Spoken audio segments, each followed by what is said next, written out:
అయితే ప్రస్తుతం అమీర్పేట దగ్గర ఎల్ఆర్ఎస్ రద్దు చేయాలంటూ బీఆర్ఎస్ పార్టీకి సంబంధించిన నేతలందరూ కూడా ఆందోళన చేస్తూ ఉన్నారు. దీనికి సంబంధించి మనతోటి మాట్లాడడానికి తలసాని సాయి కిరణ్ యాదవ్ మనతోటి ఉన్నారు. ఒకసారి ఎందుకోసం వీళ్ళు ధర్నా చేస్తారు ఏంది అనేటటువంటిది మనం మాట్లాడుకునే ప్రయత్నం చేద్దాం. అన్న చెప్పండి, ఈరోజు ఇక్కడ ధర్నా చేయడానికి రీజన్ ఏందన్న? ఈరోజు కాంగ్రెస్ ప్రభుత్వం అనేది యూటర్న్ ప్రభుత్వంగా మారిపోయింది. తను ఎలక్షన్ టైంలో ఇచ్చిన ఏ హామీని కూడా నిలబెట్టుకోకుండా అన్నింటినీ యూటర్న్ చేసుకునే విధంగా ఈ కాంగ్రెస్ ప్రభుత్వం పాలన ఉంది. కాబట్టి గడిచిన ఎలక్షన్ క్యాంపెయిన్లో ఈరోజు మంత్రిగా ఉన్న ఉత్తమ్ కుమార్ రెడ్డి గారు కానివ్వండి, డిప్యూటీ ముఖ్యమంత్రిగా ఉన్న భట్టి గారు కానివ్వండి, అలాగే కోమటిరెడ్డి గారు అయితే డైరెక్ట్గా పిల్లేస్తారు దీనిపైన. మీరు ఎన్నికల్లో ఇచ్చిన హామీ LRS, no BRS no LRS, మేము వస్తే ఎల్ఆర్ఎస్ ఉచితంగా ఇస్తామన్నారు.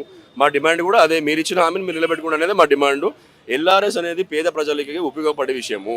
మీరు పేద ప్రజలని కొత్తగా వచ్చిన ప్రభుత్వము మనసు గెలుచుకోవాలి కానీ డబ్బులు దోచుకోకూడదు. మీరు వాళ్ళని డబ్బులు దోచుకునే విధంగా మీరు ఏదైతే ప్రణాళిక వేసుకున్నారో 20,000 కోట్లు తీసుకోవాలని 25 లక్షల లబ్ధిదారుల దగ్గరికి వెళ్ళి, ఇది మంచి పరిణామం కాదు. దయచేసి ఉచితంగా మీరు ప్రకటించాలనేది మా పార్టీ బీఆర్ఎస్ పార్టీ డిమాండ్ చేస్తుంది. ఈరోజు మా వర్కింగ్ ప్రెసిడెంట్ గారి ఆదేశాల మేరకు ఈరోజు ఇక్కడ సికింద్రాబాదు, సనత్ నగర్, కుకట్పల్లి, కుతుబులాపూర్ ఎమ్మెల్యే గారి ఆధ్వర్యంలో మేమందరం ధర్నా చేయడం జరుగుతుంది.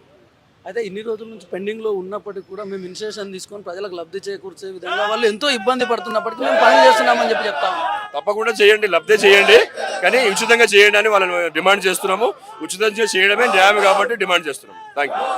ఇది ఇక్కడ ఉన్నటువంటి వాళ్ళు చెప్తున్నటువంటి విషయం, సాయి కిరణ్ చెప్తున్నటువంటి విషయం.